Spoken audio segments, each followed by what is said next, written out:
तो भारतीय ज्योतिष के दो सिद्धांत हैं, गणित और फलित। गणित ज्योतिष में करण, तंत्र और सिद्धांत, ये तीन भेद एवं फलित में जातक, ताजिक, मुहूर्त, प्रश्न एवं शकुन, ये पांच भेद हैं। सिद्धांत में हम उन कारणों को पढ़ते हैं जहां से ये पता चलता है कि किसी जातक की जिंदगी में क्या समस्या आ रही है और वो ग्रहों के किन कॉम्बिनेशन के कारण ये समस्या पैदा हो रही है।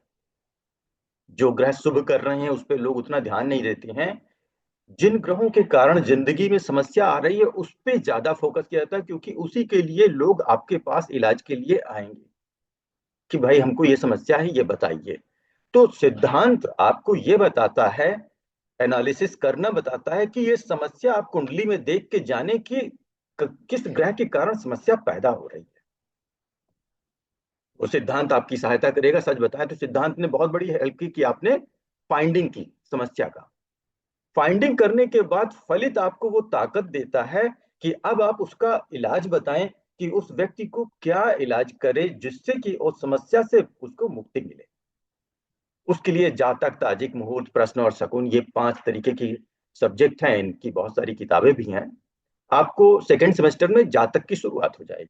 ये बहुत ही इंपॉर्टेंट फलित की बुक है, बृहद जातक के नाम से आती है ये। तो फलित ज्योतिष के ज्ञान के लिए तिथि, नक्षत्र, योग, करण और वार के संबंध में जानकारी प्राप्त कर लेना अति आवश्यक होता है, क्योंकि फलित ज्योतिष में इन सभी के कॉम्बिनेशन से ही आप फल बताएंगे। लोगों की कुंडली बनती है, हम भी बनाते हैं। तो जब हम कुंडली बनाते हैं तो सबसे पहले ही इंफॉर्मेशन आ जाती है कि इनका इस तिथि को जन्म हुआ, इनका योग अति गंड है, गंड है या वारियान है, करण विष्टि दे दिया या करण कोई भी उसमें दे दिया कि ये भद्रा के दिन पड़ रहा है, प्रतिपदा है वो भी शुक्ल पक्ष की है या अमावस की है। तो सच बताएं, अभी आपने अगर कुंडली नहीं भी देखी है, अभी तो आपको सिर्फ इतना ही इंफॉर्मेशन पता चला है कि योग क्या है। आपको जैसे ही पता चला कि इस जातक का योग अतिगंड है, आपको एक फल मिल गया, क्योंकि आपने सिद्धांत में पढ़ा है कि जैसे ही अतिगंड योग पता चलेगा तो आप एक गैस कर सकते हैं कि जातक थोड़ा सा क्रोधी होगा और वो जिसे हम इंग्लिश में कंजर्वेटिव कहते हैं, चीजों का गांठ बांध देगा और उसके कारण वो उतना लाइफ में खुल के जिंदगी को नहीं जिएगा, हर चीज को एक इश्यू में कन्वर्ट करेगा। तो योग का इंपॉर्टेंस ये है। बहुत सारे लोग योग को इंपॉर्टेंस ही नहीं देते हैं। उनकी नजर में योग क्या है, अरे बस होगा, 27 योग होते हैं, लेकिन उसको कोई इंपॉर्टेंस नहीं देते हैं। वार, तो उससे हम गैस कर सकते हैं बुधवार है या बृहस्पतिवार है, तो उसमें उस लॉर्ड का इंपॉर्टेंस बढ़ जाता है। तो ये सारा का सारा हम पंचांग में देखते हैं।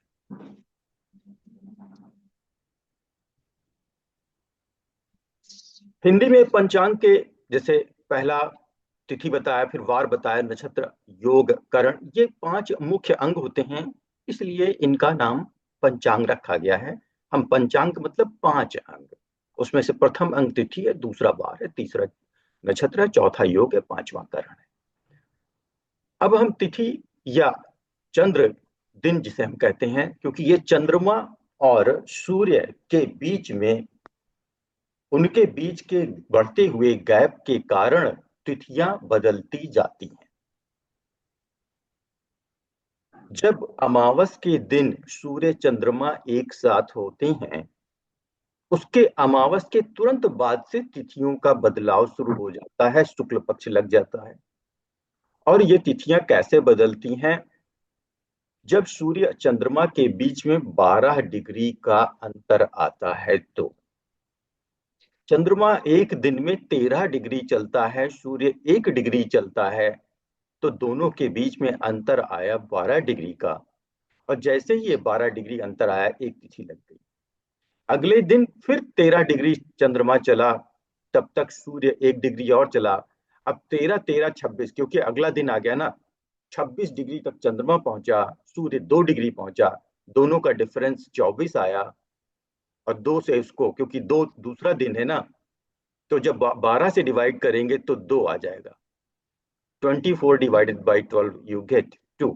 तो द्वितीय द्वितीय तिथि लग गई। तो इस तरह से तिथि को हम प्राप्त करते हैं। तो चंद्र तिथि को ही, चंद्र दिन को ही तिथि भी कहते हैं। एक चंद्रमास में 30 तिथियां होती हैं। 15 तिथियां कृष्ण और 15 शुक्ल पक्ष में होती हैं, जिनका नाम प्रतिपदा, द्वितीया, तृतीया, चतुर्थी, पंचमी, षष्ठी, सप्तमी, अष्टमी, नवमी, दसवीं, एकादशी, द्वादशी, त्रयोदशी, चतुर्दशी, पूर्णिमा है। ये शुक्ल पक्ष की तिथियां हैं। और कृष्ण पक्ष में भी यही नाम रहता है, केवल अंतिम तिथि का नाम अमावस्या रहता है, जिसका संकेत पंचांग में 30 से किया जाता है। एक तिथि की औसत अवधि 23 घंटे 37 मिनट 28 सेकंड होती है, जिसको हम राउंड ऑफ करके 24 घंटे बोलते हैं। अमावस्या जब सूर्य और चंद्र दोनों के राशि अंश कला विकला समान होते हैं, तो हम कहते हैं कि यह अमावस्या है। उदाहरण के तौर पे सूर्य चंद्र दोनों छठी राशि 18 डिग्री 31 मिनट 37 सेकंड पे हैं। दोनों सूर्य चंद्रमा दोनों का वैल्यू सेम है, 6 राशि 18 डिग्री 31 मिनट 37 सेकंड। तो हम कहेंगे कि आज अमावस्या है। पूर्णिमा के केस में क्या होता है, दोनों के बीच में 180 डिग्री का अंतर आता है। तो जब सूर्य और चंद्रमा दोनों के राशि अंश कला विकला 180 के अंतर पर होते हैं, तो हम उसे कहते हैं कि पूर्णिमा है आज। तो एक एग्जाम्पल के तौर पे सूर्य 6 राशि 18 डिग्री 31 मिनट 37 सेकंड पे है, तो चंद्रमा आप बता सकते हैं कि एग्जैक्ट 180 डिग्री उसके एकदम सामने होगा, अपोजिट होगा, विपरीत साइड में होगा। तो आपको कुछ नहीं करना, इसी 6 राशि में 6 राशि और जोड़ देना है, क्योंकि एक राशि 30 डिग्री की है, तो 6 राशि का मान कितना होगा, 180 डिग्री। तो 6 राशि में 6 जोड़ेंगे तो 12 राशि आ जाएगा। तो आपका मान हो जाएगा 12 राशि 18 डिग्री 31 मिनट 37 सेकंड। मतलब मिनट सेकंड और अंश में परिवर्तन नहीं होगा, सीधे सीधे 6 राशि आप आगे निकल जाएंगे। तो जब भी किसी किसी ग्रहों, इन्हीं दो ग्रहों के बीच में 6 राशि का एग्जैक्ट अंतर होता है, तो हम कहते हैं वो एक दूसरे के सामने हैं। आप ऐसे भी कह सकते हैं कि वो सातवीं दृष्टि से एक दूसरे को देख रहे हैं। इसीलिए सातवीं दृष्टि का कुंडली में बहुत मान है, ये पूर्ण दृष्टि मानी जाती है। जब चंद्र सूर्य के रेखांश से 12 डिग्री अधिक बढ़ जाता है, तब एक तिथि पूर्ण होती है। सूर्य चंद्र की एक बार युति के जितने काल के पश्चात जब दूसरी बार युति होती है, उस समयांतर काल को चांद्रमास या विधुमास कहते हैं। सूर्य चंद्र की युति अमावस को होती है, अतः चांद्रमास प्रथम अमावस से आरंभ होकर दूसरी अमावस को समाप्त होता है। तो इसमें जो हमने अभी शुरुआत में बताया था कि जो हम तिथियों का निर्धारण करते हैं, वो सूर्य चंद्रमा के बीच के 12 डिग्री के अंतर से निर्धारित करते हैं। इसकी शुरुआत अमावस के बाद से करते हैं। अतः एक अमावस से दूसरे अमावस के बीच के समय को एक चांद्रमास या विधुमास कहते हैं। अमावस को ही क्यों लिया गया, इसका कारण हम बता चुके हैं, क्योंकि अमावस के दिन चंद्रमा और सूर्य एग्जैक्ट एक राशि अंश कला विकला में होते हैं। पहली युति जहां पर होती है, वहां पर वापस जब चंद्रमा पहुंचता है, अब हम ये बताने जा रहे हैं कि पहली युति हुई और उसके बाद जब दूसरी युति हुई, तो चंद्रमा कितना चल गया और सूर्य कितना चल गया। तो पहली युति जहां पर होती है, वहां पर वापस जब चंद्रमा पहुंचता है, तब तक सूर्य 30 डिग्री आगे चला जाता है। जाहिर सी बात है, चंद्रमा जिस स्थान पे था, अभी घूम के वापस उसी स्थान पे आया, तो देखा कि वहां पे सूर्य है नहीं, क्योंकि सूर्य भी तो लगातार आगे बढ़ रहा है। उस 30 दिन में 30 डिग्री सूर्य आगे चला गया। तो चंद्रमा को उसे पकड़ने के लिए 30 डिग्री ज्यादा चलना पड़ेगा। अतः हम कह सकते हैं कि एक चांद्रमास में चंद्रमा 190 390 डिग्री और सूर्य 30 डिग्री चलता है। इस चीज को हमने इस डायग्राम में बताने की कोशिश की है ये साथ में डायग्राम अटैच्ड है। ये पृथ्वी है। चांद्रमास की शुरुआत होने जा रही है। पहला चांद्रमास हमने लिख दिया फर्स्ट अमावस्या। तो हमने बताया कि अमावस को सूर्य और चंद्रमा एक ही राशि अंश कला विकला पे हैं, क्योंकि हम पृथ्वी पे, ये नीले रंग की बनी हुई है, इस पे हम खड़े हैं। तो हम देखते हैं आसमान में कि जहां पे चंद्रमा है वहीं पे सूर्य है, और दोनों एकदम एक ही नक्षत्र पे हैं, मतलब एक राशि अंश कला विकला पे हैं। तो आज अमावस है। उसके बाद चंद्रमा की गति ज्यादा है, वो आगे निकल जाएगा। और जब वो आगे निकलेगा तो तिथियों का बदलाव शुरू हो जाएगा। जब चंद्रमा सूर्य के बीच में 12 डिग्री का अंतर होगा तो पहली तिथि हो गई। 24 डिग्री का अंतर आएगा तो द्वितीय तिथि हो गई। और इस तरह से करते करते चंद्रमा क्या करेगा कि पृथ्वी का पूरा एक चक्कर लगा के वापस उसी जगह आएगा। और जब वापस उसी जगह आएगा तो सूर्य वहां पे उपस्थित नहीं है, क्योंकि इस दरमियान सूर्य खुद भी तो 30 डिग्री आगे चला गया, एक महीने में। तो इसका मतलब है अब एक चांद्रमास में चंद्रमा को, सूर्य को दोबारा दूसरे अमावस पकड़ने के लिए 30 डिग्री और चलना होगा, और वो 390 डिग्री जब चल लेगा तो वापस दूसरी अमावस आ गई। क्योंकि अब चंद्रमा 390 डिग्री चला, सूर्य 30 चल चुका है, फिर से आमने सामने आ गए और दूसरी अमावस पड़ गई। तो जब दूसरी अमावस पड़ गई तो यहीं से फिर से अगले चांद्रमास की काउंटिंग शुरू कर देते हैं, फिर से शुक्ल पक्ष की प्रतिपदा शुरू कर देते हैं। तो ये था। एक चीज इसी में लगे हाथ हम ये भी बता देना चाहेंगे कि जब चंद्रमा परिक्रमा कर रहा होता है, हर महीने पूर्णिमा आती है, हर महीने अमावस आती है। तो अमावस का मतलब है कि जब अमावस आई और हम सूर्य ग्रहण भी पढ़ते हैं, तो सूर्य ग्रहण कब पड़ेगा? अगर कोई कहे कि कल सूर्य ग्रहण है, तो आप तुरंत ये अपने दिमाग में एक विचार लाएं कि सूर्य ग्रहण तो तभी पड़ेगा ना जब अमावस होगी, क्योंकि अमावस के दिन ही चंद्रमा सूर्य और पृथ्वी के बीच में होगा, एग्जैक्ट सेम राशि अंश कला विकला में। कंडीशन है, अमा सूर्य ग्रहण तभी होगा जब चंद्रमा सूर्य के राशि अंश कला विकला समान होंगे। और वो तो हर महीने समान होते हैं, हर महीने अमावस आती है। फिर सूर्य ग्रहण क्यों नहीं पड़ता? वो हम और करके बताते हैं कि वो जो केतु पॉइंट है, केतु क्या है? जब चंद्रमा का जो वृत्त है, चंद्रमा जिस ऑर्बिट पे चल रहा है, और जो जिसपे हमारी पृथ्वी, जिसे हम कहते हैं जिसपे सूर्य चल रहा है, क्रांति वृत्त, चंद्रमा का पथ और क्रांति वृत्त के बीच में जो आंशिक डिफरेंस है 5 डिग्री का, वो घट के 4 डिग्री के अंदर आ जाए तो ग्रहण पड़ता है। क्योंकि अब चंद्रमा अपने पथ के साथ साथ उस पथ पे आ गया है जिसे हम क्रांति वृत्त कहते हैं। तो क्रांति वृत्त पे ही सूर्य है, क्रांति वृत्त पे ही चंद्रमा है। और चंद्रमा का वो, जिसको हम केतु कहते हैं, केतु एक्चुअली में एक तरह का आप होल मान लीजिए, विवर मान लीजिए, जो कि क्रांतिवृत्त और सूर्य पृथ्वी के कारण बनने वाले एक तल पे बनता है। और जब ये आ जाता है 5 डिग्री के अंतर तो ग्रहण पड़ा। बहुत सारे लोग इंटरनेट पे तो बहुत कुछ, यूट्यूब पे गलत भी लोग डाल देते हैं कि पूर्णिमा के दिन सूर्य ग्रहण पड़ रहा। अरे हो ही नहीं सकता, असंभव सी चीज है। पूर्णिमा के दिन चंद्र ग्रहण पड़ता है।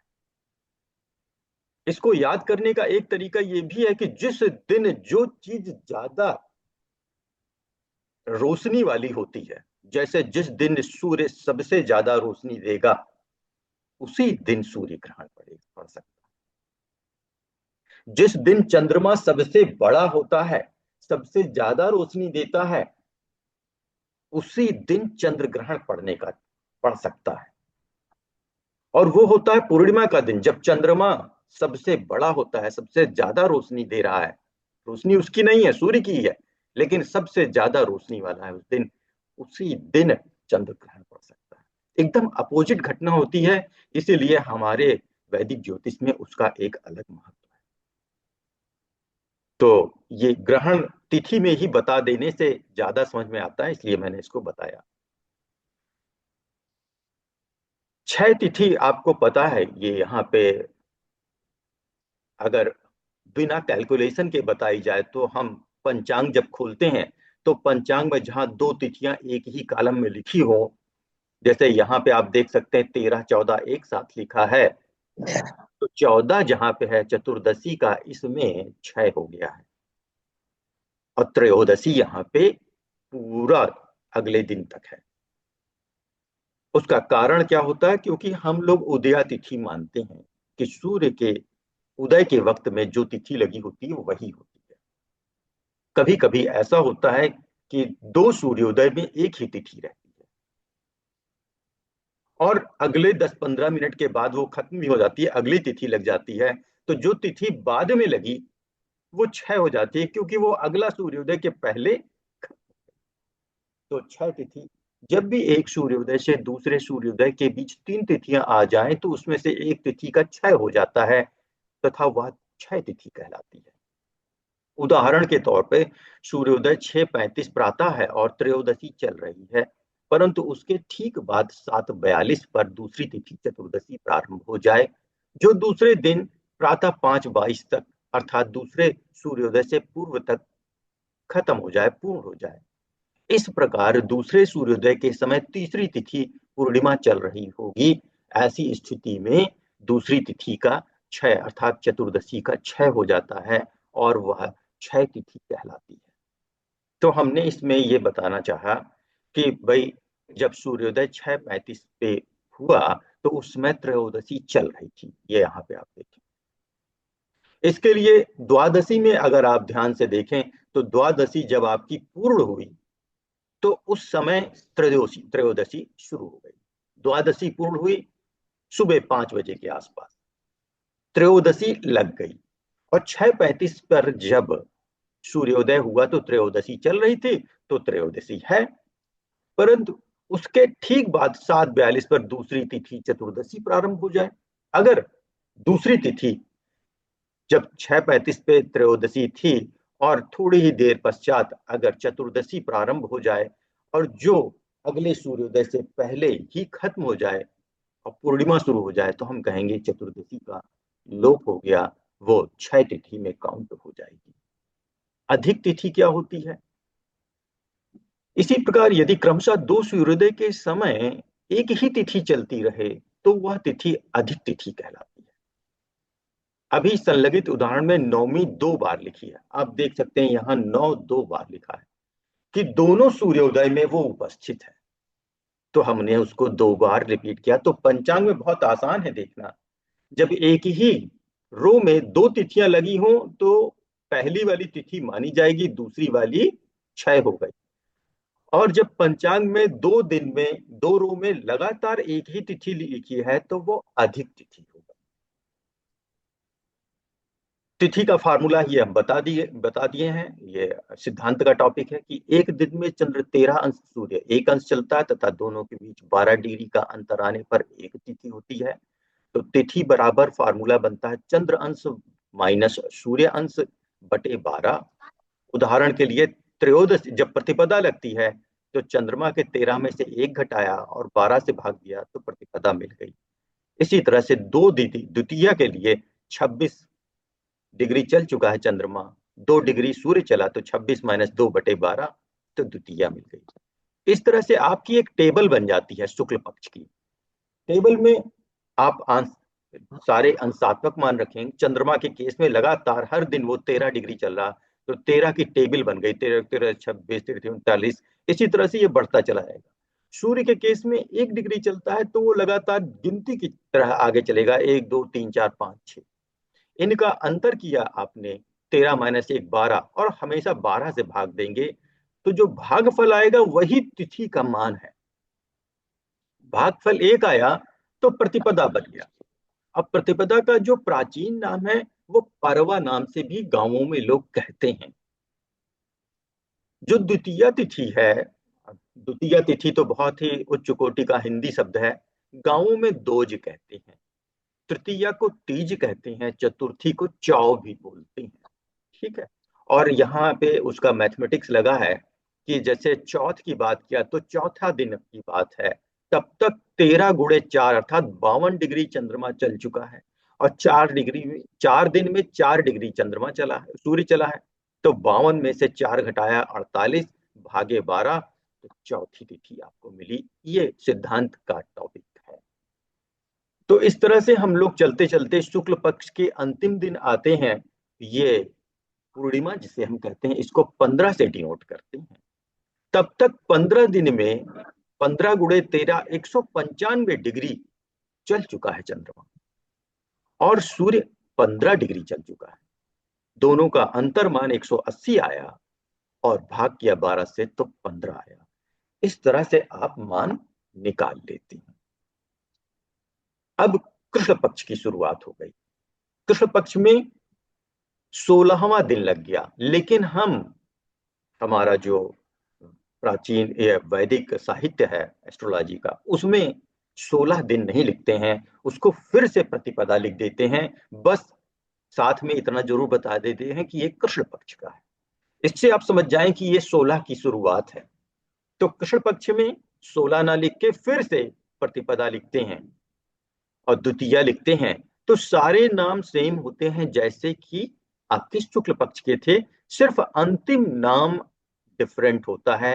पूर्णिमा की जगह ये अमावस होता है, 15 की जगह ये 30 होता है, और इसके स्वामी पितरदेव होते हैं। समझ लीजिए। तो हमारे शुक्ल पक्ष और कृष्ण पक्ष में जो 15 तिथि है उसे पूर्णिमा कहते हैं, और जो 30वीं तिथि है उसे अमावस कहते हैं। 30वीं तिथि के जो स्वामी हैं वो पितरदेव हैं। अब तक चंद्रमा कितना चल चुका है? 13 × 30 390 डिग्री। अब तक सूर्य कितना चल चुका है? 30 × 1। ध्यान दीजिए, एक एक डिग्री एक एक दिन चल रहा है, तो 30 दिन में 30 डिग्री चला। जबकि 13 डिग्री एक दिन में चल रहा, तो 30 दिन में 13 × 30 390 डिग्री। इन दोनों का अंतर्मान 360 आया, 12 से भाग दिया आपने तो 30 आया। तो इस तरह से हम लोग निकालते हैं। इसमें एक एक्स्ट्रा चीज हमने यहाँ पे लिखी है, ये टेबल के साथ ही बता देंगे। चाहे शुक्ल पक्ष हो चाहे कृष्ण पक्ष हो, सारे जो प्रतिपद द्वितीय तृतीय ये तिथियां हैं, सारी तिथियों के देवता समान होते हैं, सिर्फ डिफरेंट होते हैं पूर्णिमा और अमावस के। तो प्रतिपदा के जो देव होते हैं वो अग्नि हैं, द्वितीया के ब्रह्मा, तृतीया के गौरी, चतुर्थी के गणेश हैं। इसलिए गणेश चतुर्थी हम बोलते हैं जब गणेश जी की पूजा रखी जाती है। पंचमी को सर्प देव हैं, षष्ठी के स्वामी कार्तिकीय हैं, सप्तमी के सूर्य हैं, अष्टमी के शिव हैं, नवमी के दुर्गा हैं, इसलिए दुर्गा नवमी मनाते हैं हम लोग। दशमी के यम हैं, एकादशी के विश्व देवा हैं, द्वादशी के विष्णु भगवान हैं, त्रयोदशी के कामदेव हैं, चतुर्दशी के शिव भगवान हैं, और अमावस के पितरदेव। देखिए, पूर्णिमा के और अमावस के अलग हैं, अमावस के पितरदेव हैं, पूर्णिमा के इसीलिए इस टेबल में हमने लिख दिया है चंद्रमा। क्यों क्यों चंद्रमा है? पूर्णिमा के दिन ही तो पूर्णमान में आते हैं, सबसे बड़े पूरा नजर आते हैं, इसलिए हमने वहां पे इनको मेंशन किया है। तो ये थ्योरी थी तिथि का निर्धारण करने की। यहाँ कुछ टेबल लगी हैं, इन टेबल को हम बता चुके हैं, जो नहीं बता पाए हैं आप देख लें। पंचांग का सबसे जो बड़ा पेज पहला होता है, उसका बहुत मान है। सेकंड सेमेस्टर का मुहूर्त जो टॉपिक है आपका, उसमें ये पढ़ाया जाएगा बहुत ही डिटेल में। और विवाह प्रकरण हमने एक टॉपिक पढ़ाया भी है, उसका वीडियो है। तो जो अथोड़ा चक्र है, यहाँ पे एक ये पेज लगा है, कुछ लोग नहीं जानते हैं, वो जान लें कि इसी से विवाह का मिलान किया जाता है। वर वधु का शादी बन रहा है कि नहीं बन रहा है, यहीं से मिलान होता है। आप देख सकते हैं सारे गुण यहाँ दिए हैं, 1 2 3 4 राशियों का मिलान है, उनका तारा मिलान है, उनका योनि मिलान है, राशि कूट है। अ, इसी को जो 8 गुण हैं, इन्हीं को हम अष्टकूट अष्टकूट कहते हैं। तो वो तो ज्योतिष जानता है ना कि ये अष्टकूट मिलान है। एक आम आदमी तो बस यही कहता है कि हमारे जो लड़का लड़की हैं, वर वधु हैं, इनका विवाह का मिलान कर दीजिए। पर हम लोगों के ज्योतिष में उसको अष्टकूट बोलते हैं। अष्ट मतलब आठ, कूट मतलब गुण। 8 गुणों का मिलान करते हैं। प्रथम से लेके 8 तक। प्रथम गुण का प्रथम नंबर अर्थात 1 नंबर है, द्वितीय गुण का 2 और 8वें गुण का 8 नंबर है। और जब इन्हीं सभी गुणों को आप मिलान करते हैं तो आपके 36 गुण बनते हैं और उसी से शादी का निर्धारण होता है। मिनिमम 18 साढ़े 18 होना चाहिए। हम तो कहते हैं 19 कम से कम होना चाहिए, नहीं तो विवाह में समस्या श्योर है। कुछ लोग इसको मनमाने नाम से विचरवा लेते हैं, शादी करना जरूरी है तो कुछ भी नाम करके करते हैं। वो सब गलत तरीके होते हैं। देखिए, आप लोग रियल एस्ट्रोलॉजर बनने जा रहे हैं, मेरी बात मानिए। जब भी कोई आपसे मिलान करवाने आए तो उसको कहिएगा कि भैया, लड़का और लड़की की नक्षत्र जरूर बता दीजिए, उसी से असली मिलान होता है। और अगर आपको असली मिलान नहीं करना है, सिर्फ किसी तरह से शादी निपटानी है, तो ठीक है, हमें कोई प्रॉब्लम नहीं। पर बाद में ब्लेम मत करिएगा। ये गारंटी लेने के बाद ही गुण का मिलान करिएगा, क्योंकि नक्षत्रों से मिलाई कुंडली ही असली कुंडली होती है। नक्षत्रों से मिलाई कुंडली में ही सारे गुणों का असली मिलान होता है। बाकी जितना भी दुनिया में चल रहा है वो सारे मिलान फेक हैं, गलत हैं। लोग अपना मनमाना नाम रख लेते हैं। नाम सिर्फ राशि वाला ही चलता है, जिसको कोई लेता नहीं, जिसको कोई बताता नहीं। तो क्योंकि वो लोग राशि का नाम नहीं बताते हैं, कुछ लोग तो राशि का नाम रखते ही नहीं, उनको पता ही नहीं होता है कि ये क्या क्या होता है, क्या रखा जाता है। तो एटलीस्ट उनके डेट ऑफ बर्थ से आप उनका नक्षत्र पता कर लें, दोनों का, वर वधू का, तब कुंडली मिलान करें। और कोई अगर कहे कि भाई हमें कुंडली से नहीं कराना, मैं ऐसे कर दीजिए, तो एक शब्द जोड़ दीजिए कि भाई फिर मेरी गारंटी खत्म हो जाती है, आपकी मर्जी, आप चाहे जैसे मिलवा लो, मेरे पास लौट के मत आना कंप्लेन करने की शादी में ये प्रॉब्लम। तो चलिए, ये था, ये बहुत इंपॉर्टेंट पेज है कुंडली का। यहीं से अष्टकूट मिलान होता है। इसको डिटेल में हम पूरा एक, इसके 2 वीडियो लगते हैं, बताएंगे सारे।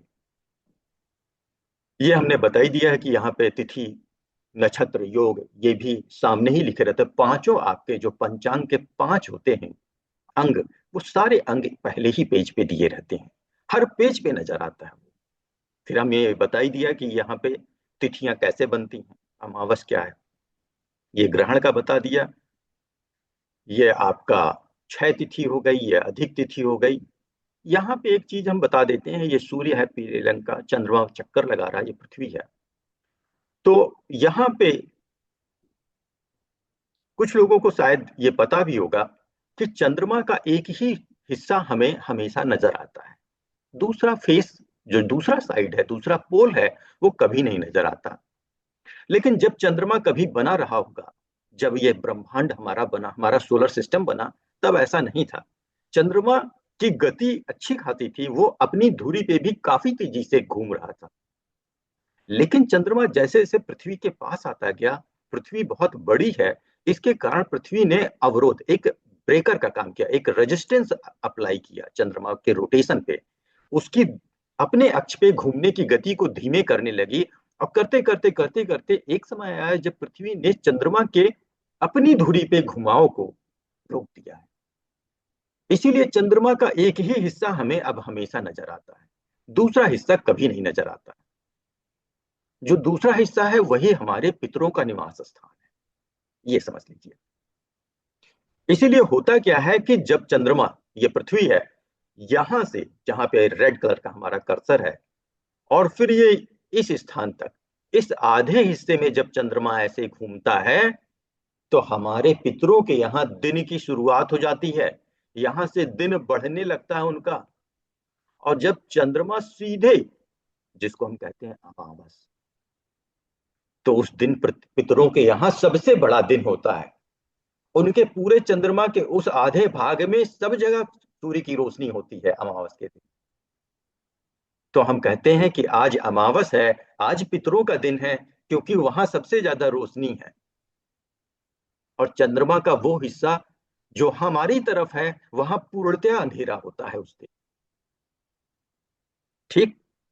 अब 15 दिन बीतने के बाद, इसीलिए कहते हैं हमारे पितरों का 15 दिन, 15 दिन दिन रहता है और अगले 15 दिन रात रहती है।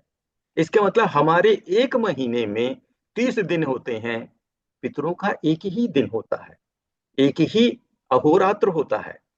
हमारे एक चांद्रमास में पितरों का एक ही अहोरात्र होता है। ठीक। अब अगले 15 दिन जब चंद्रमा यहां से घूमते हुए वापस यहां तक आएगा, तो अब आप देखिए उनका दिन डूबने लगा।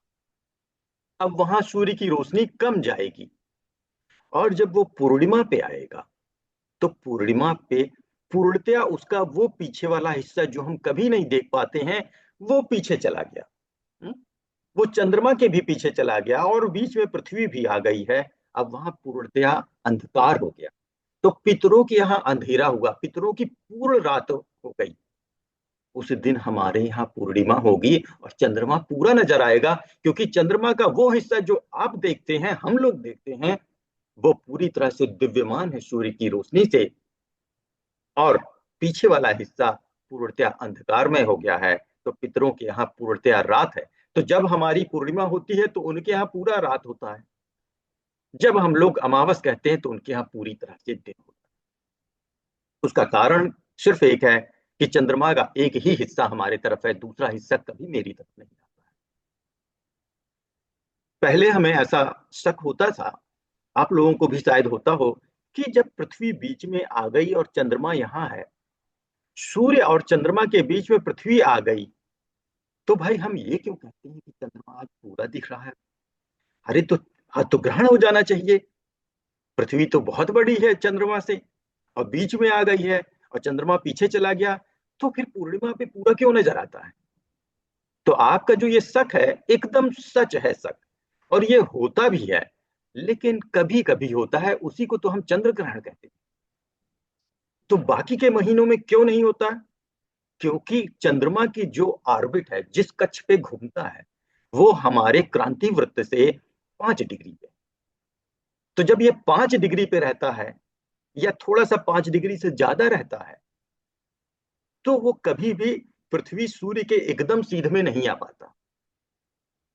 और इस कारण से जो हम लोग सोचते हैं कि ये तो पृथ्वी के पीछे छिप गया है, तो आज पूर्णिमा नहीं पड़ना चाहिए, पर हमेशा ही उस दिन सबसे ज्यादा रोशनी देता है ये।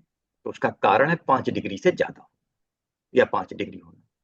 और हमारा जो शक होता है वो कभी कभी सच साबित होता है।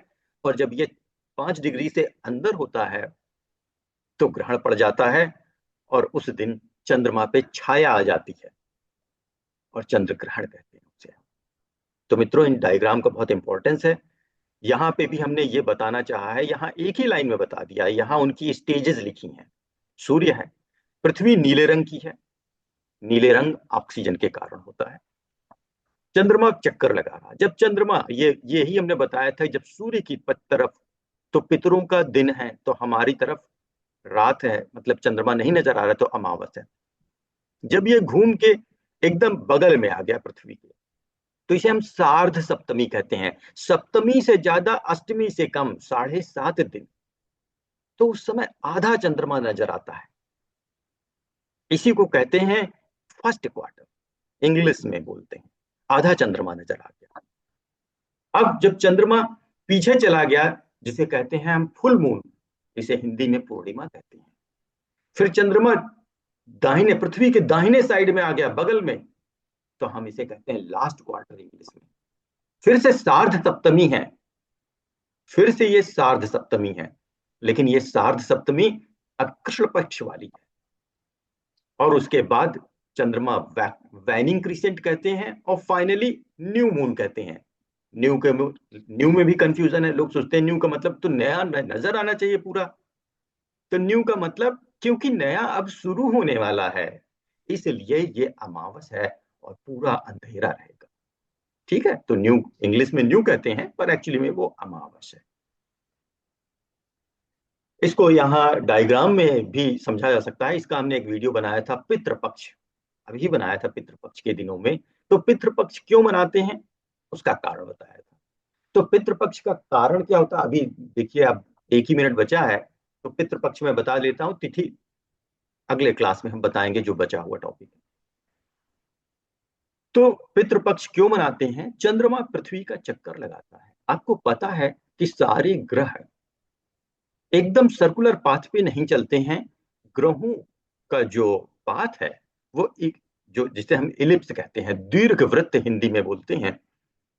तो दीर्घ वृत्त की खासियत होती है कि जिस ग्रह के चारों तरफ वो चक्कर लगा रहा है, वो ग्रह उसके एक फोकस पे होता है। ये देखिए मैथ